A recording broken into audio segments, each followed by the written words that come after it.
Yesterday, it was my father's birthday, and I called him to wish him Mazal Tov. When a person has a birthday, you have also special Mazal to be able to give a certain Chidush.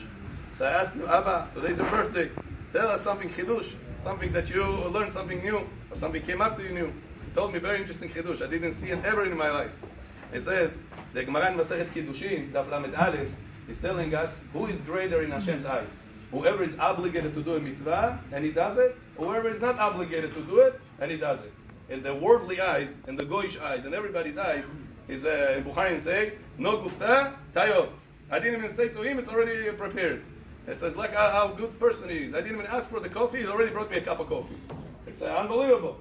The other guy that I asked him, he brought me a cup of coffee. That's in the people's eyes. It says, by in Kadosh Baruch Hu's eyes, whoever is commanded to do the mitzvah is greater than the one that is not commanded to do the mitzvah. He says, why is it like that? So the Tosfot says, in that page, he says, because a person has Yetzer Hara. When a person is obligated to do something, he's Yetzer Hara not to do it.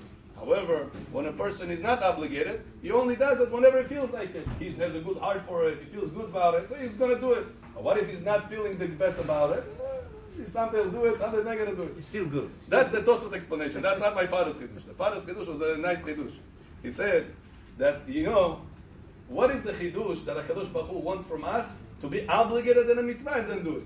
He says, when a person is not obligated in a mitzvah, he's not going to be consistent about it.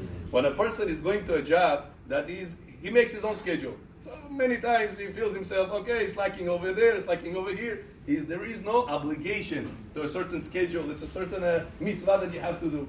It says when a person is obligated, you like it, you don't like it, you have the time for it, you don't have the time for it, you are obligated to do it. It says, what do you rather have? Somebody that you have long-term obligation, or somebody that is going to do it today, tomorrow is not going to come. Imagine you have an employee. Today he feels like coming, he's going to come. Tomorrow he doesn't feel like coming, he's not going to come. Can you run a business like this? You cannot run a business like that. It says, why is gadol ha-mitzuveh ve'oseh yoter mishenu mitzuveh ve'oseh? It says, whenever you are obligated, you are going to be consistent about it. And it says, and that was the real test of Abraham Avinu and Yitzchak Avinu. So what? It says, who is greater test? Abraham Avinu to shecht his son, or Yitzchak Avinu's test to be killed for HaKadosh Baruch Hu? Abraham Avinu shechting the son for Hashem, or Yitzchak is giving up his life for Hashem? Who is greater test in this? Abraham's or Yitzchak's? He tells me, he says, it's one of the 10 tests Abraham had is Akedah. Yeah. So you see that it was the test for who? For Abraham. So but Yitzchak is giving up his life. Abraham, Hashem is going to continue living. Why Abraham Avinu, this test comes for one of the tests of Abraham. He doesn't say that Yitzchak was tested like Abraham was tested. He says that's the answer. He says because to give up your life, you give up once. Yitzchak died, that's it. HaKadosh Baruch Hu took his life. Tamam. He says, however, as a father, constantly to think about it, that she had the only son after so many years, and constantly thinking about, I did the right thing, I did the right thing, I did the will of HaKadosh Baruch Hu, I did the will of HaKadosh Baruch Hu. And so what do we see? What HaKadosh Baruch Hu wants? A person to do the best once, or a person should do it constantly, like Abraham constantly is going to tell himself, I did the right thing, I did the right thing, I'm servant of Hashem, I'm not going to regret the fact that I did it. It says, what do we see? The constant, all the time, to be persistent and consistent about everything we're doing, Avodat Hashem. That's the right way, he says in HaKadosh Baruch Hu's Avodah. It says, and that's why, Gadol ha-mitzuveh ve'oseh. Whoever is obligated, he's not going to come only whenever I have a yeshuvah. Then I'm going to come to the Knesset. No, he is consistent. His part of his schedule is in the morning, in the afternoon, is to make it to Shacharit, is to make it to the Mincha. That's part of his life schedule.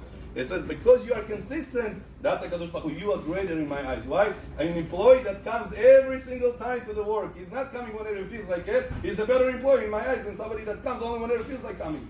That's why every one of us, Abotai, have to be mitchazek. That whenever we like it, whenever we don't like it, when it's raining, whenever it's the Yeshuvot time, and whenever it's not the Yeshuvot time, whenever it's to say Kaddish time, and whenever it's not to say the Kaddish time. Every one of us has the obligation, as every Yehudi, to be consistent about serving HaKadosh Baruch Hu. Whenever he has to say a Gomer, whenever he has to say the Kaddish, whenever it's raining, whenever it's good weather, whenever it's a bad weather, whenever there is a parking, whenever there is no parking. Every one of us has the obligation to every single day to come to Bet HaKnesset. Therefore, Rabotai, we wish that this Divrei Torah will be in the zechut of my father and the zechut of Am Yisrael, and me, and also all the Bet Gavril's Kehillah, giving him a big Mazal Tov. He did a lot for the Bukharan communities for decades. Hashem should bless him, that he should be continuing doing like doing for the Bukharan community more and more, and we all should marry to see the days of Mashiach Tzidkenu v'me'era b'yameinu. Amen.